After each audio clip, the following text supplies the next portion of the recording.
கிறிஸ்துவுக்குள் அன்பானவர்களே, ஆண்டவராகிய இயேசு கிறிஸ்துவின் நாமத்தை சொல்லி உங்களை வாழ்த்தி வரவேற்கிறேன். மீண்டுமாக இந்த காணொளி வழியாக உங்களை சந்திப்பதில் மிகுந்த மனமகிழ்ச்சி அடைகிறேன். இந்த நாளிலும் கூட ஆண்டவருடைய வார்த்தையை உங்களோடு பகிர்ந்து கொள்ளும்படி கர்த்தர் எனக்கு கிருபை பாராட்டியிருக்கிறார். ஆகவே அவருக்கு ஸ்தோத்திரங்களையும் துதிகளையும் நான் ஏறெடுக்கின்றேன். இந்த நாள் வரையிலும் உங்களை ஆண்டவர் சுகத்தோடு பலத்தோடு காத்து வந்திருக்கிறார் என்று சொல்லி நான் நம்புகிறேன். சமாதானத்தின் தேவன் உங்களோடு கூட இருந்து வழி நடத்தி இருக்கிறார் என்று சொல்லி நான் விசுவாசிக்கின்றேன். அன்பானவர்களே, கடந்த 13 மற்றும் 14 ஆகிய 2 தினங்களிலும் இல்லம்தோறும் நற்செய்தி அந்த முகாமிலே அவங்களுடைய ஆயர்கள் மற்றும் மிஷனரி பணிகளுடைய கூட்டத்திலே கலந்து கொண்டிருந்தேன்.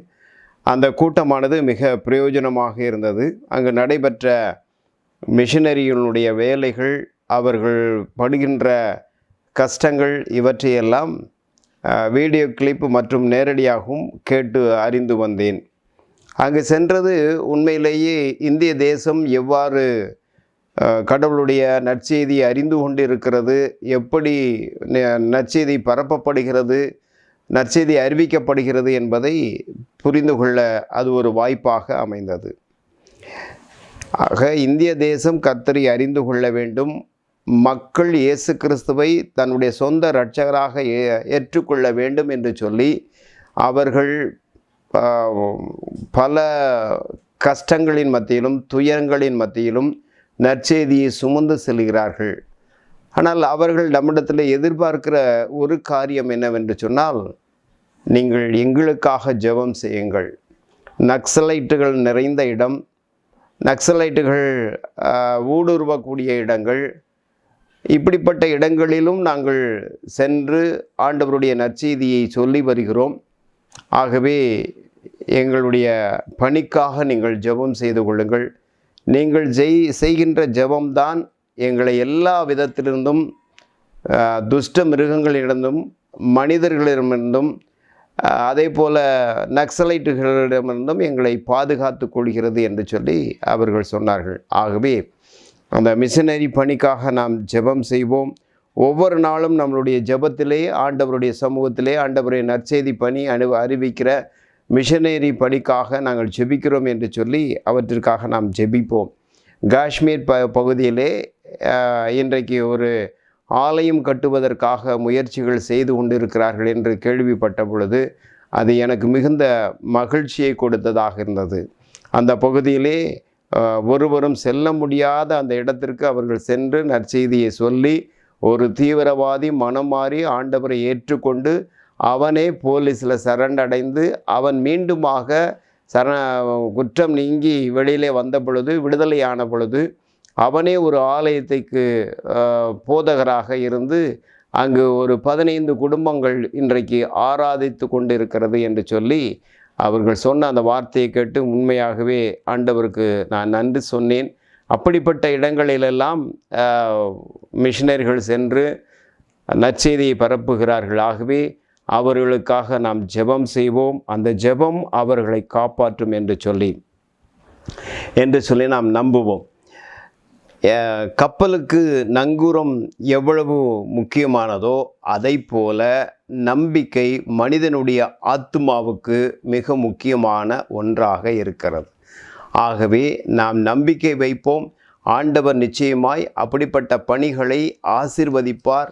அந்த ஆசீர்வாதத்தினாலே நற்செய்தி பணிகள் நடைபெறும் என்று சொல்லி நாம் நம்புவோம். ஆகவே இந்த நாளிலே நம்மளுடைய சிந்தனைக்கென்று நான் கொண்டிருக்கிற தலைப்பு நம்பிக்கை ஒரு ஆத்ம நங்கூரம் என்று சொல்லி நாம் சிந்திக்கும்படி அழைக்கப்படுகிறோம். அதற்கு நான் ஆதாரமாக எடுத்திருக்கிற வேத பகுதி சங்கீதம் 62:5 அந்த பகுதியிலிருந்து தான் நாம் அதை பற்றி சிந்திக்க இருக்கிறோம்.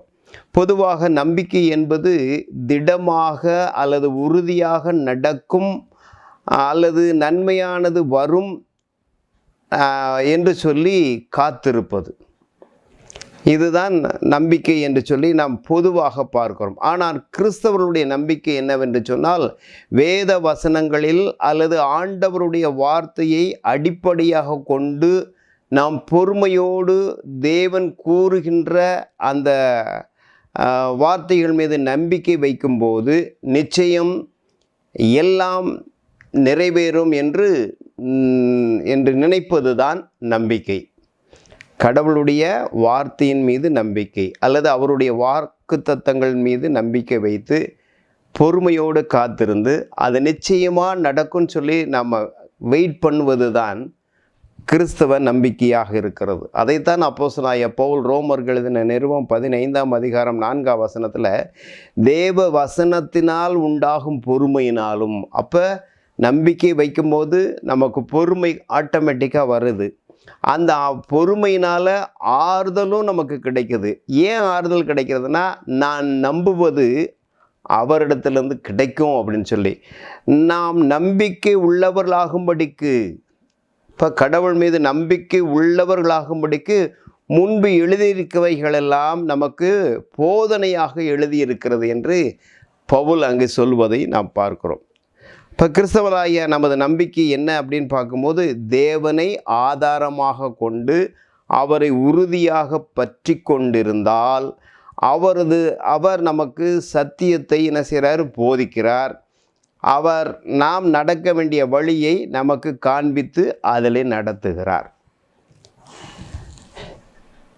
இன்னொரு வகையில் நாம் சொல்லணும்னா, கடவுளிடத்திலிருந்து ஏதோ ஒன்று கிடைக்கும் என்ற ஒரு திடமான உறுதியான நம்பிக்கை தான். அது மாறாத உத்தரவாதம் உள்ளது. ஏன் அது மாறாத உத்தரவாதம் உள்ளது என்று சொன்னால், அது கிறிஸ்துவில் உறுதிப்படுத்தப்பட்டுள்ளது. நமக்கு கிடைக்கும் என்பதில் அது கிறிஸ்துவில் அது உறுதிப்படுத்தப்பட்டுள்ளது. ஆகவே கிறிஸ்துவ நம்பிக்கை என்பது வேத வசனங்களின் மீதும் வாக்குத்தத்தங்களின் மீதும் கொண்டுள்ள நம்பிக்கை. வேதாகமத்தில் பார்த்திங்கன்னா, சாதாரணமாக உலக நம்பிக்கைக்கும் கிறிஸ்தவ நம்பிக்கைக்கும் ஒரே வார்த்தை தான், நம்பிக்கை என்ற ஒரே சொல் தான் பயன்படுத்தப்பட்டிருக்கிறது. ஆனால் கிறிஸ்தவ நம்பிக்கையானது தேவனுடைய வாக்குறுதிகளை அதை உறுதியாக நம்பி அந்த வாக்குத்தத்தங்கள் மீது நமது நம்பிக்கையை கட்டி நிற்பது தான். அந்த நம்பிக்கை ஒருபோதும் மாறாது என்று சொல்லி நாம் இருப்பது தான் கிறிஸ்தவ நம்பிக்கையாக நாம் அறிந்து கொள்ள முடிகிறது.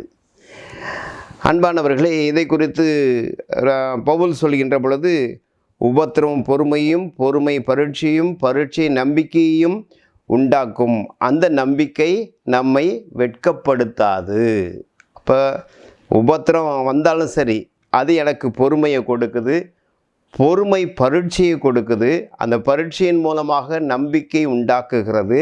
அந்த நம்பிக்கை என்னை ஒரு காலத்தில் வெட்கப்படுத்தாது. ஏன்னு சொன்னால், அது இயேசு கிறிஸ்துவில் எனக்கு உறுதிப்படுத்தப்பட்டுள்ளது. ஆகவே அந்த நம்பிக்கை வீண் போகாது என்று சொல்லி நம்ம வேதத்தில் பார்க்கிறோம்.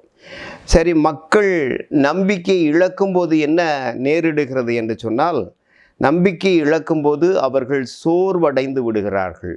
ஒன்றை நம்பி நடக்கும் என எதிர்பார்த்திருந்த காரியம், செயல் அல்லது ஏதோ ஒன்று அது நடக்கவில்லை என்று சொன்னால் அவருடைய மனம் சோர்வாய் விடுகிறது. வாழ்வே சோர்வடைந்த நிலையில் காணப்படுகிறது. நம்பிக்கையற்ற எண்ணத்தை உருவாக்குகிறது. ஆக நம்பிக்கையற்ற எண்ணம் மரணத்தை உருவாக்குகிறது என்று சொல்லி நாம் பார்க்கிறோம். நம்பிக்கை இல்லாதவர்கள் நம்பிக்கை தரக்கூடிய எந்த ஒரு தீர்வையும் காணாததினால் அவர்கள் தற்கொலைக்கு முயற்சி செய்கிறார்கள் என்பதை நாம் அறிவோம். ஆக நம்பிக்கை இழப்பதனால் மரணங்கள் நிகழ்கிறது என்பதை நாம் புரிந்து கொள்கிறோம். சரி, நம்பிக்கைக்கும் விசுவாசத்திற்கும் உள்ள வேறுபாடு என்ன? ஏன்னா நம்பிக்கையும் விசுவாசம் ஒரே மாதிரி இருக்குதே.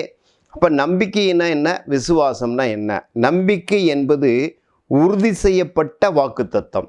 கடவுள் நமக்கு கொடுத்திருக்கிற உறுதியான வாக்குத்தத்தின் மீது கொண்டிருக்கக்கூடிய நம்பிக்கை. அப்போ விசுவாசம் என்பது அந்த வாக்குத்தத்தத்தை நடைமுறையில் வெளிப்படுத்துவது. நான் இதை சுருக்கமாக சொல்ல வேண்டுமானால், விசுவாசம் என்பது நம்பிக்கையை நடைமுறைப்படுத்துவது. அதனால தான் சொல்லும்போது, கிரியை இல்லாத விசுவாசம் செத்தது, செயல்பாடுகள் இல்லாத விசுவாசம் செத்தது. என்ன செயல்பாடு? நம்பிக்கை உள்ள செயல்பாடு. எதன் மீது நம்பிக்கை? ஆண்டவருடைய வாக்குத்தத்தின் மீது கொண்டுள்ள நம்பிக்கை. அதை நாம் உறுதியாக பற்றி கொண்டு அதை செயல் நடப்பிக்கின்ற பொழுதுதான் விசுவாசம். அதுதான் விசுவாசம் என்று சொல். ஸோ நமது நம்பிக்கை வெறும் எண்ணங்களில் மட்டுமல்ல, அது ஜீவனுள்ளதாகவும் இருக்கும் என்பதிலே சந்தேகமில்லை. சங்கீதம் 62:5 முதல் 7 வசனங்களை நாம் வாசிக்கின்ற பொழுது, என் ஆத்துமாவே என் தேவனை நோக்கி அமர்ந்திரு. பாருங்க எவ்வளவு அருமையா சொல்லி, அமர்ந்திரு, பொறுமையோடு காத்திரு, நான் நம்புகிறது அவராலே வரும், அவரே என் கண்மலையும் என் ரட்சிப்பும் என் உயர்ந்த அடைக்கலமானவர், நான் அசைக்கப்படுவதில்லை, என் ரட்சிப்பும் என் மகிமையும் தேவனிடத்தில் இருக்கிறது, பலனான என் கண்மலையும் என் அடைக்கலும் தேவனுக்குள் இருக்கிறது. இது உறுதியான நம்பிக்கை, விசுவாசம். இதை செயல்படுத்துகிற பொழுதுதான் அந்த விசுவாசம் நமக்கு தோன்றுகிறது என்பதை நாம் புரிந்து கொள்ள முடிகிறது. சரி, நம்பிக்கையினால் ஏற்படக்கூடிய நன்மைகள் என்ன அப்படின்னு பார்க்கும்போது, நாம் கிறிஸ்துவுக்குள் கட்டப்படுகின்றோம், கிறிஸ்தவ வாழ்வுக்குள் நாம் நிலைத்து நிற்கிறோம் என்பதை உணர்ந்து கொள்ள வேண்டும். நான் கிறிஸ்தவன், நான் கிறிஸ்து எனக்குள்ளாக இருக்கிறார் என்று சொல்லி அதை நாம் புரிந்து கொள்ள. நமது வாழ்வு ஒரு காலத்திலும் சோர்வடைந்து போகாது. பயமோ அச்சமோ கலக்கமோ தவிப்போ ஒன்றும் நம்மளை சேதப்படுத்தாது. ஏன்னா நாம் வைத்திருக்கிற நங்கூரம் ஆண்டவராகிய இயேசு கிறிஸ்துவின் மீது, அந்த நம்பிக்கை என்ற நங்கூரத்தை அவர் மீது போட்டு இருக்கிறோம். ஆகவே இவைகளெல்லாம் நம்முடைய வாழ்வை சேதப்படுத்தாது. அது என்னாகும் அப்படின்னா, அந்த நம்பிக்கை நமக்கு ஒரு முழு திருப்தியை கொடுக்கக்கூடியதாக இருக்கும். ஆண்டவர் மீது நம்பிக்கை வைக்கும்போது நாம் என்ன செய்கிறோம்? பொறுமையோடு எல்லா காரியங்களும் நடக்கும் என காத்திருக்கின்றோம். அதனால தான் ரோமர் 8:25 வசனத்தில், நான் காணாததை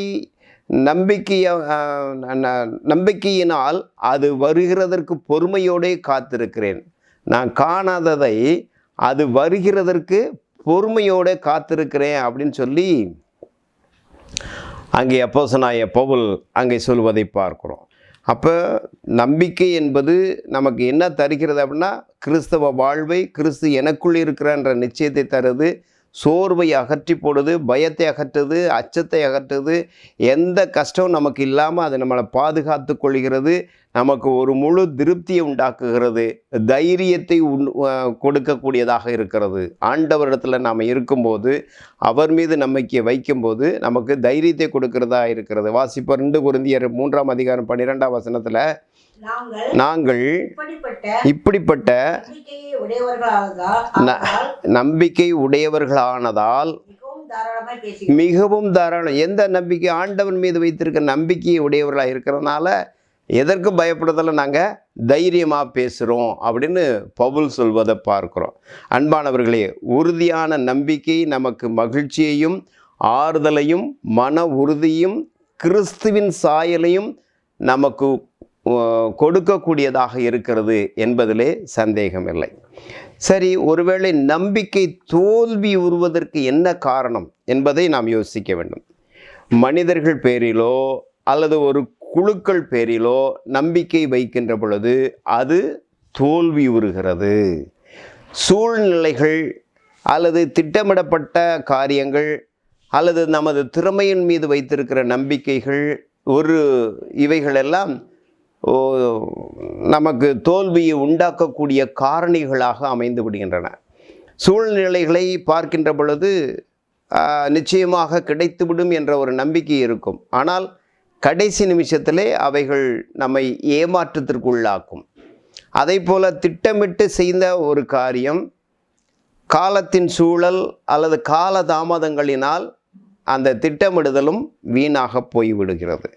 அதை போல என்னுடைய திறமையினால் நான் எல்லாவற்றையும் செய்து விடுவேன் என்று சொல்லி நாம் நினைப்போமையானால் அதுவும் நம்மை நம்பிக்கை இழக்க செய்து விடுகிறது. ஆக இவைகளெல்லாம் நம்பிக்கை தோல்வியுறுவதற்கான காரணங்களாக இருக்க.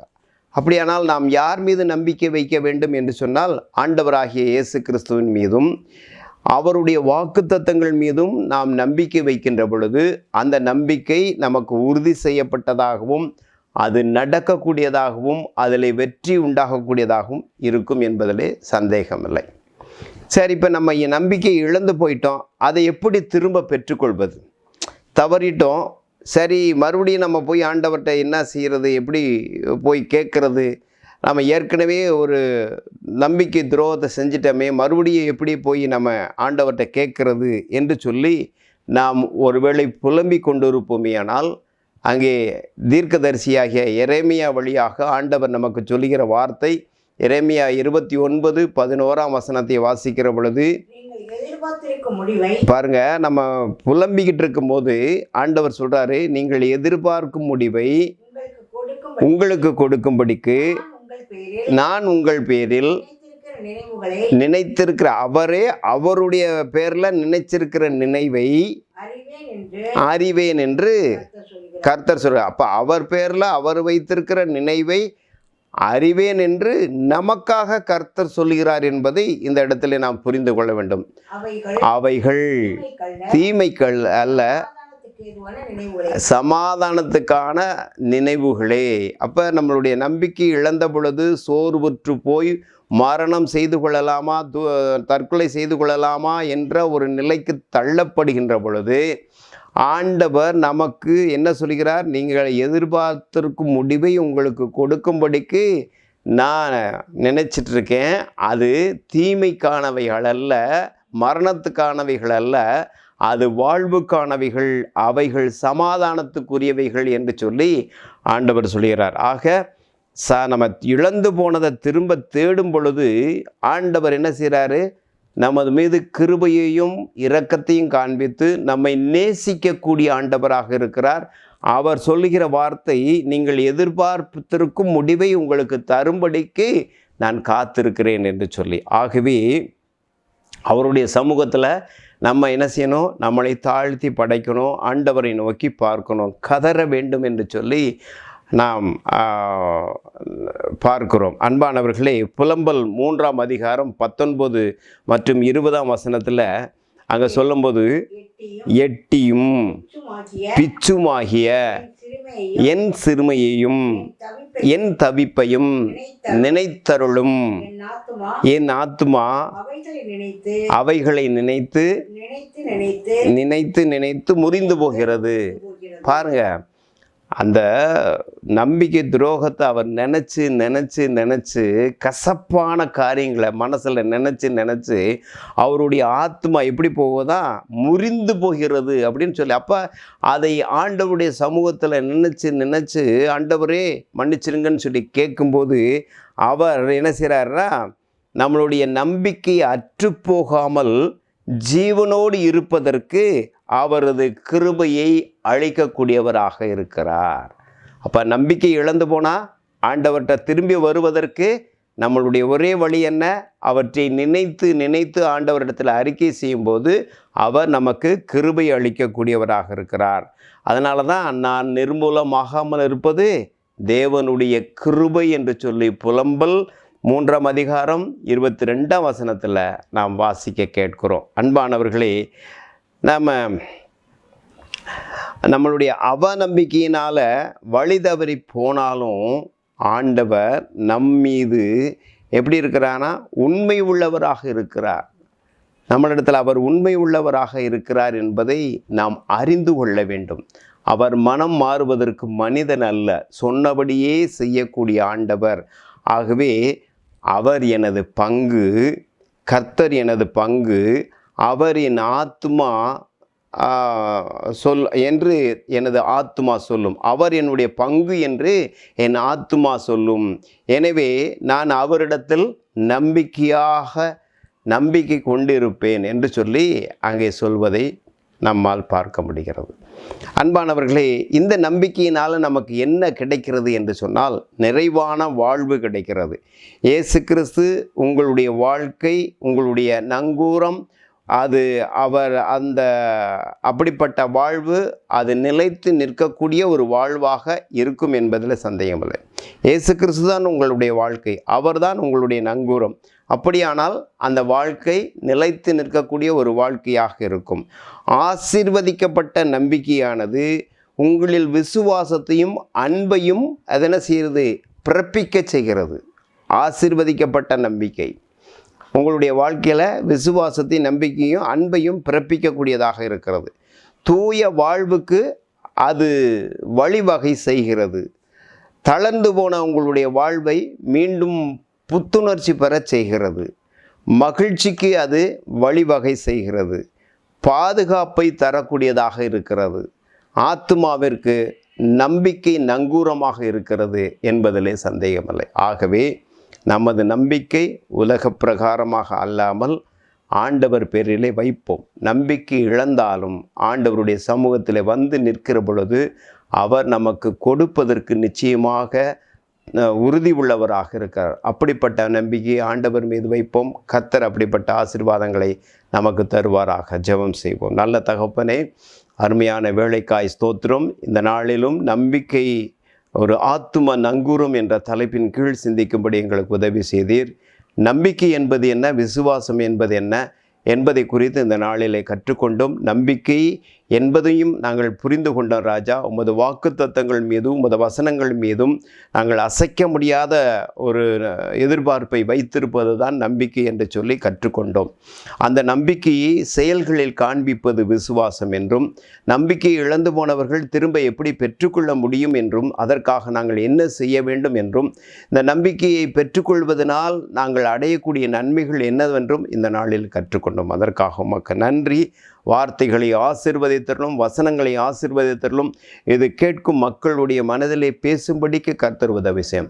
ஆண்டவர் பேரிலே நம்பிக்கையை வைத்து அது செயலில் காண்பிக்க கர்த்தர் உதவி செய்யும். மீட்பெரும் இரட்சகருமாய் இருக்கிற கிறிஸ்துவின் வழியாக வேண்டுகிறோம் நல்ல பிதாவே. ஆமென். கர்த்தர் தாமே இந்த காரியங்களை ஆசீர்வதிப்பாராக. ஆமென்.